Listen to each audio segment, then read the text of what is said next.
Hey gang, welcome back to Joe Daddy's Workshop. Earlier in the year I did a video on the Kobalt 40 volt max electric weed eater, and I showed how I put it together and I use it out in my yard, and that's gotten some pretty good reviews. I've had a few people say that they don't like their electric weed eater that they've bought from Lowe's, or they've had issues with it, and so this is kind of a follow-up. This is the weed eater right here. So pretty standard, weed trimmer, however you want to label it. It takes a big battery there at the end. So far I have had really no issues with it, but I'm going to go over a little bit more with this because one of the viewers said I should do a video on respooling the trimmer head because maybe it has some difficulties. I don't know, but I have not had to do that just yet. I'm basically out of trimmer line, so I'm going to do a video on that process and hopefully maybe give you some insight or some ideas that could help you respool your trimmer as well. So obviously it's dirty because I've been using it most of the summer. I do want to point out that I have the cutter that you can switch either to this length, which is the shorter length, or you can take this off and flip it 180 and bolt it back on, and it gives you a bit more length. Basically, I think it's like 9 or 13 inches or something like that. I don't remember the numbers, but I will just say that flipping it over will give you more length, but it also wears out the battery a little bit faster because it has more string to sling around. So I'm just going to turn this over and see if I can't figure this out. I have not taken really much of a look at this because I haven't had need to. So I do see there's some detent spaces right here, looks like a little cutout. There's one on either side, and I've done other trimmers before, so I'm just going to assume that you press in on those. Okay, so it takes the cover off, so I can set that aside, at least for the moment, and then pull off the spool that holds the trimmer line. Now I will point out that I went to Lowe's just to see what they offered, and they do sell this already spooled up with fresh line. So you can buy just this internal piece and insert it into the trimmer and replace that outer cover and you're done. But I'm not here to do that. I want to take this and have a look at it. So you can see the trimmer line is traveling in the same direction. It wraps in the same direction as you're looking at it. So I've got a little bit of a shoulder here, which is the upper end of it, or if you flipped it over it'd be the lower, but for this purpose it's the upper that goes near the button. So you have that little bit of a shoulder right there, and the line is wrapped basically clockwise, and it should, yeah, there it points. If you were looking at it from the opposite side it would be counterclockwise, and it says on the spool here wind cord and has arrows pointing that direction, and it's both, so that's just a simple little visual. So at this point I'm just going to unwrap this one, and unwrap this one, and I'm sure this will just come right off. Not a problem.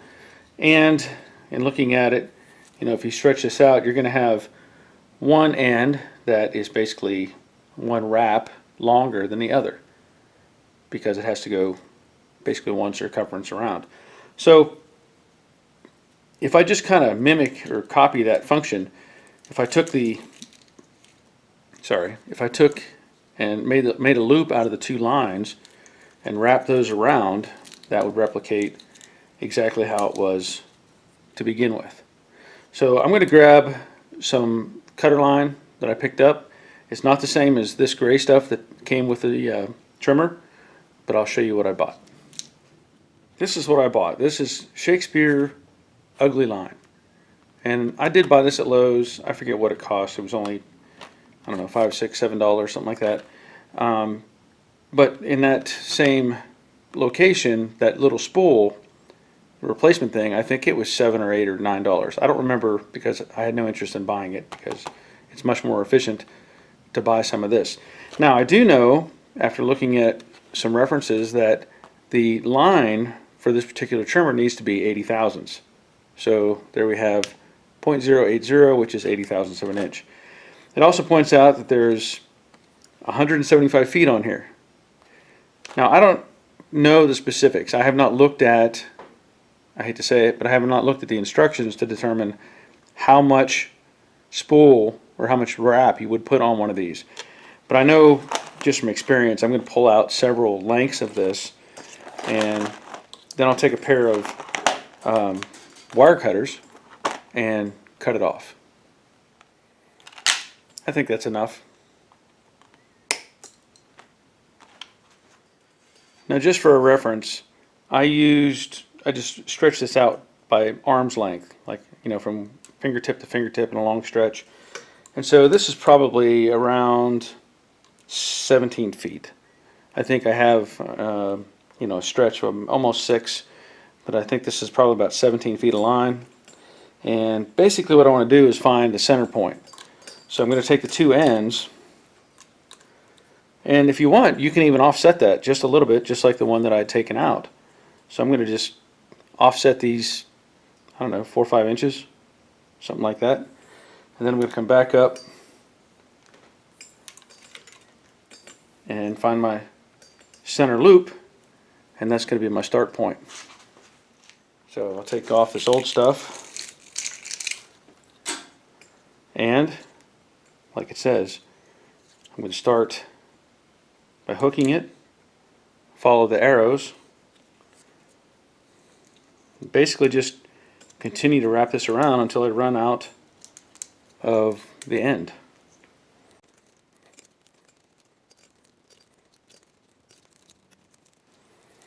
So I think that's pretty reasonable.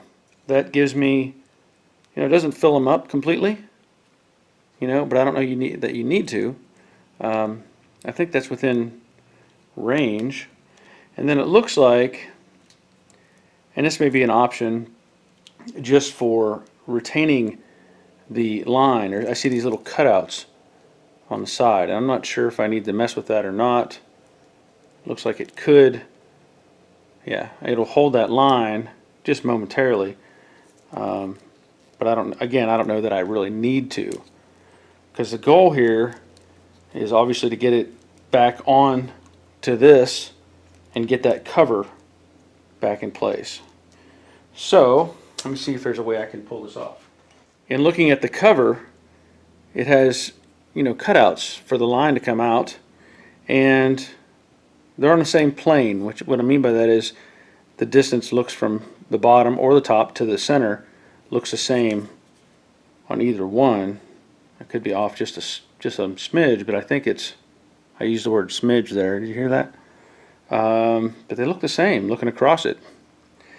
So if I were to insert this and get those little tails up through that opening, it looks like I could just hang on to those.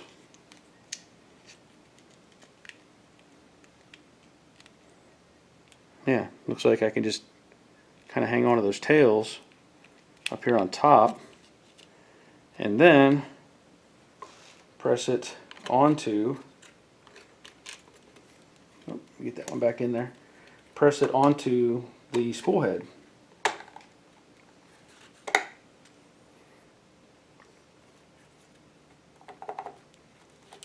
That seems pretty simple. And you can see, hopefully you can see there, it's got it showing. There's a little tab that comes up into that slot and holds it in place. So let's see if I get that one right.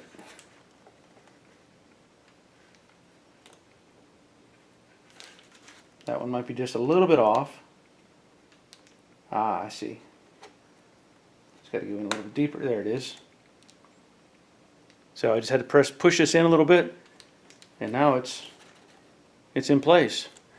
So I guess the only other thing I have left to do is take it outside and see how well it works.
I think that went well. And let me tell you, it is hot outside. It is still 95 degrees at 5 o'clock in the afternoon on October 2nd, 2019. And that is just too hot for this type of year, or this time of year. So hopefully the weather breaks soon. But as you can see, the trimmer worked fine, the button function worked fine, and maybe you can find some tips in there that'll help you with your trimmer, or if you have one of these trimmers, it'll give you some insight as to how you can re-spool it. But I think it went pretty well. I want to thank you for being here. I want to thank you for watching, and thank you for subscribing. If you haven't already, hit that subscribe button wherever it may be on my screen, and throw a like on there if you would, please.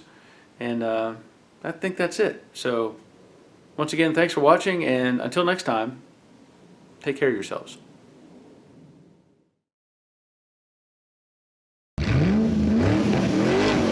Well, that seemed to work out. Maybe you can find some use with...